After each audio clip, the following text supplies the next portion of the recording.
NJ sunrise நேயர்களுக்கு வணக்கம். ஆஹ் இன்னைக்கு நம்மளோட தோழர் தாமரை இணைஞ்சிருக்காங்க.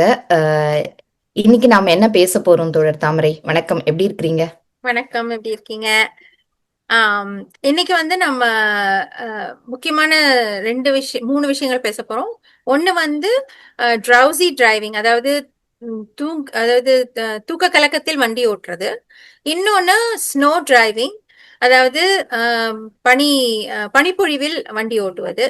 அதை பத்தி அந்த சேஃப்டி ப்ரிகாஷன்ஸ், அது எவ்வளவு இம்பார்ட்டன்ட், அந்த யூனோ அதெல்லாம் வந்து நம்ம பேச போறோம். அண்ட் இன்னொன்னு ஜஸ்ட் ஒரு இன்னைக்கு நவம்பர் 8 அப்படிங்கறதுனால நான் பார்த்துட்டு இருந்தேன். அப்போ எனக்கு வந்து இது கண்ணில் பட்டதுனால, இது ரொம்ப இன்ட்ரெஸ்டிங்கான ஒரு கேஸ் தமிழ்நாட்டில் நடந்தது.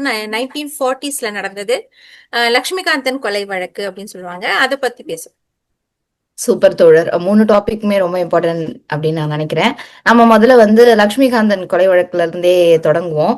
ஏன்னா ஓகே. ஒரு கொலை வழக்கை பத்தி பேசுறது எப்பவுமே ஒரு எல்லாருக்குமே வந்து ரொம்ப கூர்மையா கேட்பாங்க இல்லையா?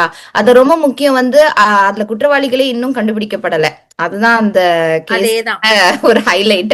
நடந்து எப்ப அதேதான். நடந்திருக்கு, இன்னைய வரைக்கும் யார் ஆமா. குற்றவாளின்னு அண்ட் தெரியாது. அந்த குற்றவாளிகளை பத்தியும் யாரும் பேசுறதே இல்ல. அது பேசுறது குற்றம் கிடையாது. சாட்டப்பட்டவர்கள் தான் அதுல வந்து மெயின். இது அதாவது அந்த கொலை செய்யப்பட்டவர், அதாவது லட்சுமிகாந்தன் அப்படிங்கிறவர் வந்து பலமுறை ஆம், சிறை வாசத்துல இருந்து, குற்றவாளியா இருந்து, அதாவது சிறைவாசம் அளிக்கப்பட்டு குற்றம் சாட்டப்பட்டு நிரூபிக்கப்பட்டு சிறையில் இருந்து, அந்த சிறையிலிருந்தே 2 3 முறை தப்பிச்சவர் அப்படின்னு சொல்லி சொல்லுவாங்க. அவர் வந்து எப்படின்னா, அந்த குற்றப்பணியில இருந்து வந்து சென்னைக்கு வந்துட்டு என்ன பண்றாருன்னா, அதாவது இந்த மஞ்சள் எல்லோ ஜேர்னலிசம்னு சொல்லுவாங்க இல்லையா? அந்த எல்லோ ஜேர்னலிசம், அந்த மஞ்சள் பத்திரிகை அப்படிங்கறதோட தமிழ்ல வந்து அதோட துவக்க புள்ளி அப்படின்னு நம்ம சொல்லலாம். அவர் பேர் வந்து லட்சுமிகாந்தன். அவர் சினிமா தூது அப்படின்ற ஒரு பத்திரிகை ஆரம்பிச்சு, அப்போ இருந்த சினிமா நட்சத்திரங்களை பத்தி ரொம்ப அதிகமான புரளிகளை எழுதுவது மட்டுமே பிசிக்கலா அது ஒரு முன்னோடி முன்னோடி அப்படின்னு அவர் தான். நம்ம அது எடுத்துக்கலாம். அது வந்து அந்த சினிமா நட்சத்திரங்கள் வந்து அப்போ இருந்த கவர்னர் கிட்ட கொண்டு போறாங்க. அவர் வந்து அதை தடை செய்யறாரு, அந்த பத்திரிகையை. அது மட்டும் இல்லாம 2ஆம் உலகப் போர் நடக்கும்போது பத்திரிகைகள் வந்து நிறைய பத்திரிகைகள் ஆரம்பிக்கவே முடியாம இருந்துச்சு. ஏன்னா அந்த இதுக்காக பேப்பர் கண்ட்ரோல்னால. அண்ட் அவர் என்ன பண்றாருன்னா, ஆஹ் இந்த தடை செய்யப்பட்டவொடனே இன்னும் அவருக்கு கோவம் இன்னும் ட்ரிகர் ஆயிட்டு, ஏற்கனவே நடந்துட்டு இருந்த இந்து நேசன் அப்படிங்கிற பத்திரிகையை வாங்கி அதுல திரும்பி அதே தான் பண்றாரு. அதுல என்ன பண்றாருன்னா, சினிமா நட்சத்திரங்கள், தொழிலதிபர்கள், அப்போ இருந்த விவிஐபிஸ் அவங்கள பத்திலாம் வந்து இஷ்டத்துக்கு கண்டமேனிக்கு புரளிகள் ஆம், எழுதுறதுதான் அவரோட அந்த வாடிக்கையா இருந்திருக்கு. அப்படி இருக்கும்போது என்ன பண்ணிருக்காருன்னா, இதுல வந்து சைட்ல ஒரு தொழில் அவருக்கு வந்திருக்கு. என்னன்னா, பிளாக்மெயில் பண்றது. அவங்கள பத்தி நான் எழுதிருவேன் அப்படின்னு சொல்லி பிளாக்மெயில் பண்ணி அதிகமான பணம் சம்பாதிச்சு, அதன் அதன் மூலமா வந்து ஒரு பிரிண்டிங் பிரஸ் வைக்கிற அளவுக்குலாம் அவர் வந்து வளர்ந்தாரு அந்த காலத்துல அப்படின்னு சொல்லிட்டு சொல்லுவாங்க. முக்கியமான இது என்னன்னா, இந்த காலகட்டத்துல வந்து அப்போ ரொம்ப பிரபலமா இருந்த நடிகர்கள், அதாவது தியாகராஜ பாகவதர், NS கிருஷ்ணன், அப்புறம் தயாரிப்பாளர். அவர் வந்து ஜூபிட்டர் பிக்சர்ஸ் அப்படின்ற அந்த காலத்து மிக பிரபலமான தயாரிப்பு நிறுவனத்தின் முதலாளி. அவர் வந்து அவங்கெல்லாம் வந்து அவங்கள பத்தி தான் இவர் ரொம்ப அதிகமான புரளிகளை வந்து எழுதிட்டு இருந்தாராம் அந்த காலகட்டத்துல. சோ அவர் வந்து என்ன பண்றாருன்னா, அவரோட வழக்கறிஞர் வீட்டுல இருந்து வெளியில வரும்போது வெப்பேரி கிட்ட கத்தியால குத்தப்படுறாரு. 3 தடவையும் என்னமோ கத்தியால குத்துறாங்க. அந்த கத்தி குத்தோட நம்ம எல்லாம் என்ன பண்ணுவோம்னா, உடனே ஆஸ்பத்திரிக்கு போவோம். அவர் அப்படி பண்ணாம அவரு அட்வொகேட் வீட்டுக்கு போறாரு. அங்க இருந்து அட்வொகேட் வீட்ல இருந்து போலீஸ் ஸ்டேஷன் போறாரு. போலீஸ் ஸ்டேஷன்ல கம்ப்ளைண்ட் கொடுத்துட்டு அங்க இருந்து அப்புறமா ஹாஸ்பிட்டலுக்கு போறாரு. ஹாஸ்பிட்டல்ல வந்து ஒரு 2 நாட்கள், ஐ திங்க் 1 நாளோ 2 நாளோ அவர் வந்து இறந்து போயிடுறாரு ஹாஸ்பிட்டல்ல. ஆமா. அப்புறம் தான் இந்த கொலை வழக்கு வந்து இவங்க மேல குற்றம் சாட்டி அவங்கள வந்து கைது செய்யறாங்க. தியாகராஜ பாகவதர், NS கிருஷ்ணன், அவங்க ரெண்டு அப்புறம் பேருமே அப்ப திரையுலகுல ஸ்ரீராம் வந்து உச்சபட்ச சூப்பர் ஸ்டார்ஸா நட்சத்திரம். இருந்திருக்காங்க. அதாவது ஆமா, இப்போ இருந்தாங்க. ரஜினிகாந்த் அண்ட் வடிவேலுவை வந்து சேர்த்து கைது பண்ணியிருந்தா அது எவ்வளவு பெரிய விஷயமா இருக்குமோ, அந்த மாதிரி அந்த காலத்துல தியாகராஜ பாகவதர், NS கிருஷ்ணன் இருந்திருக்காங்க. NSK ரெண்டு பேருமே வந்து இந்த வழக்குல அவர் மேல இவங்க அவதூறுலாம் எழுதும்போது கண்டிச்சிருக்காங்க. குறிப்பா NSK கண்டிச்சிருக்காங்க. அவர்கள் வந்து ஆமா, கண்டிச்சிருக்கிறாரு. ஆமா. ஆனா இதுல வந்து குற்றம் சாட்டப்பட்டு அவங்க அப்பீல் போய் அதுக்கப்புறம் தான் வெளியில வராங்க. சரி, அப்பீல் அந்த வந்து அப்பீல் போயிட்டு வர டைம்ல லண்டன்ல இருக்க ப்ரிவியூ பிரிவி கவுன்சிலுக்கு கவுன்சிலுக்கு அப்பீலுக்கு போகுது. போறாங்க. அதாவது அப்போ அந்த அந்த வழக்குல வாதாடினவர் தான் திரு எத்திராஜ் அவர்கள், புகழ்பெற்ற வழக்கறிஞர். அவரோட நேம்ல தான் எத்திராஜ் கல்லூரி இருக்கு சென்னையில. ம். சோ 2 ஆண்டுகள் சிறை தண்டனை அவங்க கிடைச்சதுனால அவங்களோட இதுவே அந்த லைஃப் வந்து பினிஷ் ஆயிடுது. ஆமா, அந்த ஆமா. சினிமா அதுக்கப்புறம் வாழ்க்கைங்கிறது அவங்களால வந்து பழைய இதுக்கு வர முடியல. வரவே அது முடியல. என்எஸ்கே என்.எஸ். எதிர்பார்ப்போம். கிருஷ்ணன் வந்து குறிப்பா ஆனா என்கே அதுக்கப்புறம் ஓரளவுக்கு வந்துட்டாரு. ஆனா தியாகராஜ பாகவதர் அவர் தியாகராஜ வந்து பாகவதர். வாழ்க்கையின் மேல் வெறுப்பு கொண்டு என்ன பண்றாருன்னா எல்லாத்தையும் துறந்து ஊர் ஊரா சுத்திக்கிட்டு கச்சேரி செஞ்சுக்கிட்டு அப்படி அவரோட சக்கரை ஆமா, அந்த நோயும் வந்து காலத்துல ரொம்ப எம்ஜிஆர பாதிக்குது. பத்தி சொல்லுவாங்கல்ல. எம்ஜிஆர் வந்து அவ்ளோ ஒரு பீக்ல இருந்தாரு. பெண்கள்லாம் அவர் மேல அவ்ளோ ஒரு ஆமா. ஈர்ப்பு இருக்கும்னு. அதே அதுக்கு முன்னாடி வந்து தியாகராஜ பாகவதர் தான். தியாகராஜ பெண்கள் வந்து அவ்ளோ பாகவதர் வந்து ரசிப்பாங்க அவர. அதுக்கு மேலேயே இருக்கும் அப்படின்னு சொல்லியிருக்காங்க. ஆமா. அவருக்கு வந்து ரத்தத்துல கடிதங்கள் அந்த காலத்துல பெண்கள் அந்த எழுதியிருக்காங்க. காலத்துல எப்போ ஆமா. 1950, 40கள்ல வந்து 40கள்ல ஆமா. 30கள் 40கள்ல ரத்தத்துல பெண்கள் கடிதம் எழுதியிருக்காருன்னா, அப்போ வந்து அவர் வந்து அவ்ளோ பாத்துக்கோங்க. பெரிய ஸ்டாரா இருந்தாரு. ஆ அது என்னது மன்மத லீலையை வென்றார் உண்டோ? அந்த ஆமா, பாட்டு தான் எனக்கு ஞாபகம் வரும் ஆமா. தியாகராஜ. ஆனா அது வந்து ஒரு திட்டமிட்டு அவங்க மேல பழி போடணும். பழி போடணும் சொன்ன இன்னொரு தயாரிப்பாளர் வந்து ஸ்ரீராமலு ஆமா. அப்படின்ற அந்த தயாரிப்பாளர். ஆனா அவர விடுதல பண்ணிடுறாங்க. பண்ணிடுறாங்க. என்எஸ்கேவும் நம்ம தியாகராஜ பாகவதரும் தான் இதுல இன்ட்ரெஸ்ட் இருந்ததுன்னா, நீங்க அந்த அந்த முழு வழக்கோட இது வந்து இருக்கு. அந்த நான் வந்து அத படிச்சிருக்கேன். அது வெளியிட்டிருக்காங்க. அந்த வழக்க நீங்க படிக்கும்போதே தெரியும். ஒரு செஷன்ஸ் கோர்ட்ல கூட இதுக்கு வந்து தண்டனை குடுக்கக் கூடாது. சோ அந்த மாதிரி ரொம்ப வீக்கான கேஸ்ல அவங்க வந்து செஷன்ஸ் கோர்ட்லயும் தண்டனை வாங்கி கொடுத்திருக்காங்க, ஹை கோர்ட்லயும் தண்டனை வாங்கி கொடுத்திருக்காங்க. So jury system sometimes is not good அப்படின்றது. ஏன்னா அந்த ப்ரீ ஆமா. அந்த ப்ரீ அண்ணா கன்சீவ் சொல்றதுதான். நோஷன். இல்ல. பேரறிஞர் அண்ணா ரொம்ப ஆமா, சரியா சொல்லியிருப்பாரு. சட்டம் ஒரு இருட்டறை தான் அது. அதுல ஆமா, வக்கீலின் வாதம் தான். அது நெறைய லூப் ஹோல்ஸ் இருக்கு. நீங்க வந்து ஆமா, அம் பெரிய புகழ்பெற்ற கிரிமினல் லாயர்ஸ் எல்லாம் நம்ம பார்க்குறோம். குற்றம் ஆமா. செஞ்சவங்களுக்கே விடுதலை வாங்கி குடுக்குற இதெல்லாம் நம்மளுக்கு எக்ஸாக்ட்லி. இருக்கு. அதனால சட்டம் வந்து நீங்க எப்படி பயன்படுத்துறீங்க அப்படின்றதுல தான் இருக்கு. ஆமா, சரி, அத தொடர்ந்து நம்ம வந்து நீங்க சொன்னீங்க ட்ரவுசி டிரைவிங் அவேர்னஸ் அது ரொம்ப ஆமா, முக்கியம் அப்படின்னு. ஆமா. அத பத்தி சில செய்திகள். இது வந்து ரொம்ப முக்கியமான ஒரு விஷயம். ஏன்னா, நீங்க வந்து ஒரு 6 மணி நேரம் இல்ல. ஒரு 3ல இருந்து 4 மணி நேரம் தூக்கம் அப்படின்றது அது அந்த அந்த அளவு தான் நீங்க தூங்கியிருக்கீங்கனாலே நீங்க வண்டி ஓட்டக்கூடாது. ஒரு 6 மணி நேரமாவது நீங்க தூங்கி இருந்தா தான் நீங்க வண்டி ஓட்டலாம் அப்படிங்கிறது தான் மருத்துவ உலகம் வந்து குடுக்குற கைட்லைன்ஸ். ஏன்னா, அதாவது நீங்க அந்த 6 மணி நேரத்துக்கு குறைவா நீங்க தூங்கிட்டு வண்டி ஓட்டுறதுங்கிறது, நீங்க குடித்து விட்டு வண்டி ஓட்டுவதற்கு சமமானது. நெறைய உங்களோட மூளை ம். ஆமா. ஆமா, நெறைய நீங்க வந்து அந்த சாலை விபத்துகள் பார்த்தீங்கன்னா, அந்த மிட்நைட் 12 ஆமா, மணிலருந்து 6 மணிக்குள்ள, அதுவும் அந்த 4லருந்து 6 நெறைய நடக்கும். ஆமா. நெறைய ஏன்னா, நடக்கும். அந்த 1 நிமிஷம் 1 செகண்ட் 1 நிமிஷம் கூட இல்ல. 1 மில்லி செகண்ட் கண்ண மூடுவாங்க. அது எப்படி எங்க போகும்னு ஆமா. தெரியாது அப்படின்னுவாங்க. அது வந்து உங்களுக்கு வந்து என்னன்னா, சில பேருக்கு வந்து அது தெரியவே தெரியாது. அவங்க அப்படி பண்றாங்கன்றதே தெரியாது. தெரியாது. நீங்க கேள்விப்பட்டிருக்கலாம். சில பேர் சொல்லுவாங்க. அதாவது ஒரு மசில் மெமரி மாதிரி என்னோட நான் இன்னைக்கு காலையில புறப்பட்டேன்.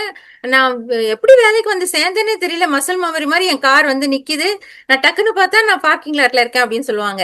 அது ரொம்ப ஆபத்தான ஒரு அது வந்து ஒரு பெருமையான விஷயம் இல்ல. அது ஆபத்தான விஷயம். அவங்களுக்கு வந்து ட்ரவுசி டிரைவிங் இருக்கு அப்படின்னு அர்த்தம். இன்னொரு ஒரு முக்கியமான காரணம் தூக்கமின்மைக்கு ஸ்லீப் ஆப்னியா அப்படிங்கிற நோய். அந்த ஸ்லீப் ஆப்னியாங்கிற நோய் வந்து அதை கண்டெடுத்து கலிபோர்னியால தான் முதல்ல வந்து அதுக்கான இது ஆரம்பிக்கிறாங்க. கிளினிக்ஸ் ஆரம்பிச்சு அதுக்கு மக்களை வந்து வரணும் அப்படிங்கிறதுக்காக என்ன பண்ணாங்கன்னா ரேடியோல வந்து சொல்றாங்க. நீங்க வண்டி ஓட்டும் போது ரொம்ப தூக்க கலக்கத்தோட இருக்கீங்களா? நீங்க அடிக்கடி ஒரு நாள் ஃபுல்லா வந்து கொட்டாவி விட்டுக்கிட்டே இருக்கீங்களா? இந்த மாதிரி எல்லாம் இருந்துச்சுன்னா உங்களுக்கு வந்து ஸ்லீப் ஆப்னியா இருக்குன்னு அர்த்தம். நீங்க வந்து உங்களை செக் பண்ணிக்கோங்க அப்படின்னு ரேடியோல சொன்னாங்களாம். அப்ப அது வரைக்கும் வந்து ஒரு தூக்கம்லாம் ஒரு விஷயமா? தூக்கம் வந்து அதோட வேல்யூ வந்து பொதுமக்களுக்கு தெரியாம தான் இருந்துச்சு. இது வந்து எனக்கு சொன்னது வந்து அப்போ அந்த ஆராய்ச்சியில ஈடுபட்ட அந்த கிளினிக் செட்டப்ல ஈடுபட்டவங்க தான் சொன்னாங்க எனக்கு. அது வந்து அப்போ வந்து அது ரொம்ப ஏளனமா தான் பார்த்தாங்க. ம். என்னது தூக்கம் தூக்கம் இல்லைன்னா என்ன ஆயிடும்? அதுக்கெல்லாம் ஒரு டாக்டரா, அதுக்கெல்லாம் ஒரு டெஸ்டா அப்படின்னு சொல்லிட்டு இருந்தாங்க அப்போ. தூக்கம் வந்து எல்லாத்துக்குமே நம்ம வண்டி ஓட்டுறதுக்காக மட்டும் இல்ல, நம்மளோட உடல்நிலையை வந்து சீரா இருக்கிற அந்த பயாலஜிக்கல் கிளாக் வந்து ஒழுங்கா சீரா போறதுக்குமே ஆமா, தூக்கம் ரொம்ப இன்றியமையாதது இல்லையா? அதுவும் ஆமா. 10லருந்து 5 மணி வரைக்கும் தூங்குனா இன்னும் நல்லது. நெறைய பேர் வந்து 12:30, 1, 2 அந்த மாரிலாம் தூங்குறாங்க. 10ல இருந்து 5 நம்மளால தூங்க ஆமா. முடிஞ்சா அதுதான் உடம்புக்கு ரொம்ப நல்லதுன்னும் மருத்துவ உலகம் சொல்றாங்க. அதை தொடர்ந்து இது வந்து நம்மளுக்கு வின்டர் ஆரம்பிச்சிருச்சு. வின்டர்ல ம்ஹ்ம். வந்து இப்ப ட்ரௌசி டிரைவிங் மாதிரி வின்டர்ல நம்ம வந்து ஸ்னோ வண்டி ஓட்டுறதும் ரொம்ப ரொம்ப ஆமா, ஒரு சிரமமான விஷயம்தான். ஆமா. ஐஸ்ல வந்து நம்ம ஸ்கிட் ஆகாம பார்த்து ரொம்ப கவனமா போகணும். அதை பற்றி உங்களுக்கு ஏதாவது செய்திகள்? ஒரு ஒரு தடவையுமே நம்ம வந்து வண்டி அந்த வின்டர் வரும்போது அந்த பெரிய பிளிசர்ட்லாம் வரும்போது பாத்தீங்கன்னா டிவி நியூஸ்ல சொல்லுவாங்க ஒரு பெரிய கிராஷ் நடந்துருச்சு, மைல் கணக்குல வண்டிகள் வந்து ஆக்சிடென்ட் ஆயிருச்சு அப்படின்னு சொல்லுவாங்க இல்லையா, அந்த பைலப் ஆக்சிடென்ட்னு சொல்லுவாங்க. அது வந்து இந்த ஸ்னோ ஃபால்ல ரொம்ப அடிக்கடி நடக்குது. முக்கியமா ட்ரக்ஸ் வந்து சில சமயம் ட்ரக்ஸ் வந்து அந்த என்ன இல்ல சொல்றது அவங்களால கட்டுப்பாடு உடனே இழந்து நிறுத்த போகும்போது. முடியாது. நம்மளும் பின்னாடி வண்டி எக்ஸாக்ட்லி, ஓட்டுறவங்களும் அதை புரிஞ்சுக்கணும். அதனாலதான் அந்த எக்ஸாக்ட்லி. வின்டர் குறிப்பா இரவு நேரத்திலேயே நம்ம கொஞ்சம் டிஸ்டன்ஸ் வந்து 3 ஆமா, செகண்ட்ஸ் டிஸ்டன்ஸ் தாண்டி ஒரு 6 or 7 செகண்ட்ஸ் கொஞ்சம் விட்டு ஆமா. போறது அந்த நல்லது. டிஸ்டன்ஸ் மெயின்டெயின் ஏன்னா பண்றது நமக்கு ரொம்ப விசிபிலிட்டி இருக்கிற முக்கியம். வரைக்கும் போனா போதும்ன்றத ஆமா. அந்த காஷன் வந்து இருக்கணும். பனிப்பொழிவு, மழை இது மழை 2த்துலயுமே வந்து நீங்க அந்த கவனமா தான் வண்டி வாகனங்களுக்கு ஓட்டணும். நடுவுல இருக்க அந்த இடைவெளி இடைவெளி வந்து வந்து அதிகமா அதிகமாக்குறது இருக்கணும். ரொம்ப பெட்டர். ஆமா. அது மாதிரி பெரிய வண்டி நீங்க சொல்றது இப்ப நம்ம ஊர்ல அந்த தண்ணி லாரி சொல்லுவாங்க. தண்ணி லாரி பக்கத்துல போக கூடாது. ஏன்னா உடனே அவங்களால வந்து பிரேக் பிடிக்க நிறுத்த முடியாது. அந்த முடியாது. மாதிரிதான் இங்க பெரிய ட்ரக்கா இருக்கட்டும், பெரிய வண்டிகளுக்கே அந்த பிரச்சனை இருக்கோட ஆமா, அவங்க அது வெயில் காலத்துல நீங்க ஓட்டும் போதே அந்த பிரச்சனை இருக்கும்போது மழை காலத்திலயோ இல்ல இந்த பனிப்பொழிவின் போதோ அவங்களால உடனடியா நிறுத்த முடியாது. அப்ப நம்ம கொஞ்சம் இடைவெளி விட்டு வர்றது நல்லது. இது வந்து நான் வந்து சமீப காலமா உங்களுக்கு தெரியும் சமீப காலமா தான் நான் வந்து கார் டிரைவிங் லாங் டிஸ்டன்ஸ் போறேன். அதனால இது என்னோட ஃபர்ஸ்ட் வின்டர் டிரைவிங் அப்படின்றதுனால நிறைய வீடியோஸ் பார்த்துக்கிட்டு இருந்தேன். பாத்துட்டு இருந்தீங்க. வின்டர் டிரைவிங் எங்க வீட்ல கூட சொல்லிட்டு இருந்தாங்க, வின்டர் டிரைவிங்க்கு இவ்வளவு தயார், எக்ஸாமுக்கு போற மாதிரி தயாராகிற அப்படின்னு. ஆனா நம்மளுக்கு முதல் தடவை போகும்போது ஒரு பயம் இருக்கும் இல்லையா? ஆல்வேஸ் நம்ம பெட்டர். வந்து யா, அப்ப இட்ஸ் ஆல்வேஸ் அவங்க பெட்டர். சொன்ன ஒரு டிப் வந்து ரொம்ப நம்ம நேயர்களுக்கும் பயனுள்ளதா இருக்கும்னு நினைக்கிறேன். நீங்க வந்து 45க்கு மேல போகாதீங்கன்றாங்க. ஆனா நம்ம 30ல இருந்து 35 வரைக்கும் 35க்குள்ள. போனாலே நம்ம கொஞ்சம் சேஃபா இருக்கலாம் அப்படின்றது என்னுடைய கணிப்பு. அதே மாதிரி ரேம்ப், கர்வ்ஸ் அந்த இடத்துல எல்லாம் டர்ன்ஸ்ல எல்லாம் வந்து ரொம்ப ரொம்ப எவ்வளவு ஸ்லோவா போக முடியுமோ அவ்வளோ மெதுவா போறது நல்லது. 2வது பின்னாடி இருக்கிறவங்க ஹாங்க் பண்ணுவாங்க கண்டிப்பா. லைட் போட்டு போட்டு அணைப்பாங்க. அதுக்கெல்லாம் வந்து நம்ம அதை வந்து டோட்டலா நம்ம இது பண்ணிட்டு ஆமா, உங்களுக்கு வேணும்னா நீங்க முன்னாடி போலாம். எனக்கு எவ்வளவு கம்ஃபர்டபுள் ஸ்பீட் போக முடியுமோ இந்த மாதிரி அதுவும் அட்வர்ஸ் வெதர் கண்டிஷன்ஸ்ல நமக்கு எது கரெக்டா இருக்குமோ அதுல ஆமா, போறதுதான் நல்லது நமக்கு. ஆமா, அதே மாதிரி எந்த பக்கம் வண்டி ஸ்கிட் ஆகுதோ இப்ப நமக்கு ரைட் சைடு ஸ்கிட் ஆகுது வண்டினா ரைட் சைடு ஸ்டீரிங் அது எவ்வளவு தூரம் போகுது நமக்கு தெரியும்ல. ரொம்ப போகுதுன்னா அந்த அளவுக்கு ஸ்டீரிங்க திருப்ப சொல்றாங்க. இது எல்லாமே ரைட், தியரிட்டிக்கலா நான் சொல்றேன். ரைட், ஆனா ரைட், அவங்க ரைட். சொன்னது என்னன்னா முதல் பனிப்பொழிவு வந்த உடனே பார்க்கிங் லாட்ல இப்ப என்ன மாதிரி புதுசா விண்டர்ல ஓட்டணும் அப்படின்னு இருக்கிறவங்க ஆமா. பார்க்கிங் லாட்ல போய் பயிற்சி கார் பண்ணிட்டு. எடுத்து ஆமா. ஸ்னோ வந்த உடனே நல்லா பிராக்டிஸ் பண்ணுங்க. முதல்ல ஸ்லோவா போங்க, கொஞ்சம் வேகமா போங்க, கொஞ்சமே வேகமா போங்க, ஸ்கிட் எப்படி இருக்குன்னு பாருங்க அப்படின்றாங்க. சோ இது வந்து நம்முடைய நேயர்களுக்கு பயனுள்ளதா இருக்கும். ஆனா அவங்க சொன்ன இன்னொரு முக்கியமான டிப், ஸ்னோக்கு அப்புறம் வண்டி எடுக்க வேண்டாம் அப்படின்றது. எடுக்காம இருக்கிறது ரொம்ப ரொம்ப நல்லது. வேற வழி இல்லாம வண்டி ஓட்டணும்னா இந்த ஆமா. இதெல்லாம் நீங்க நினைவுல வச்சுக்கோங்க. ஆனா எடுக்காம இருக்கிறது அதை விட ரொம்ப நல்லது. அண்ட் ஓரளவுக்கு அதாவது நீங்க வழக்கமா கிளம்புற நேரத்திற்கு கொஞ்சம் முன்னாடி கிளம்பி அந்த டைம் இது வச்சுக்கிறதுனால நம்ம வந்து அந்த ஐயோ நேரம் ஆயிடுச்சு அப்படிங்கிற அந்த பதட்டம் இல்லாம அந்த ஸ்னோல டிரைவ் பண்றது அந்த அட்டென்ஷன் உங்களுக்கு வந்து கரெக்டா இருக்கும். அதே மாதிரி அதுவும் பனி ஒரு விஷயம். பொழியும் போது கூட கொஞ்சம் பரவாயில்லையா இருக்கும். ஆனா ஆமா. அடுத்த நாள் அந்த ம். ஐஸ் தான் வந்து நம்ம ரொம்ப ரொம்ப கவனமா ஆமா. போக ஐஸ் வேண்டியது. தான் ரொம்ப டேஞ்சரஸ். ரொம்ப ஸ்னோ விட டேஞ்சரஸ். ஐஸ் ரொம்ப நல்லா வந்து டேஞ்சரஸ். உங்களோட ஃபாலோயிங் டிஸ்டன்ஸ் வந்து எவ்வளோ மேக்ஸிமம் இருக்க முடியுமோ. முக்கியமா பெரிய வெஹிக்கிள்ஸ், பெரிய ட்ரக்கு, பெரிய பக்கத்து பின்னாடிலாம் நல்ல இதெல்லாம் டிஸ்டன்ஸ் இருந்தா விட்டே கூட. வரலாம். ஆமா, காருக்குமே சொல்றேன். நம்ம ஒரு காருக்கும் 2 காருக்கும் இந்த மாதிரி அட்வர்ஸ் வெதர் கண்டிஷன்ஸ்ல ஆமா. ஒரு 2 3 கார் இடைவெளி விட்டு நம்ம போறது நல்லதுதான். நம்ம பெட்டர். டெயில்கேட் பண்ண தேவையில்ல. அந்த 3 செகண்ட் ரூல் தேவையில்ல. ஆமா. அதனால கொஞ்சம் கவனமாவே நம்ம போகணும். அப்படின்றத நம்ம நேயர்கள் கிட்ட சொல்லிருக்கோம். இன்னைக்கு நிறைய செய்திகளை வந்து நம்ம பகிர்ந்திருக்கிறோம்னு நினைக்கிறேன். ஒரு கொலை வழக்குல தொடங்கி எப்படி வந்து பனிப்பொழிவுல ரொம்ப பாதுகாப்பா வண்டி ஓட்டணும் அப்படின்றது வரைக்கும் நேயர்களுக்கு கண்டிப்பா பயனுள்ளதாக இருக்கும். மீண்டும் மற்றொரு நிகழ்ச்சியில் சந்திக்கலாம். நன்றி, வணக்கம். வணக்கம்.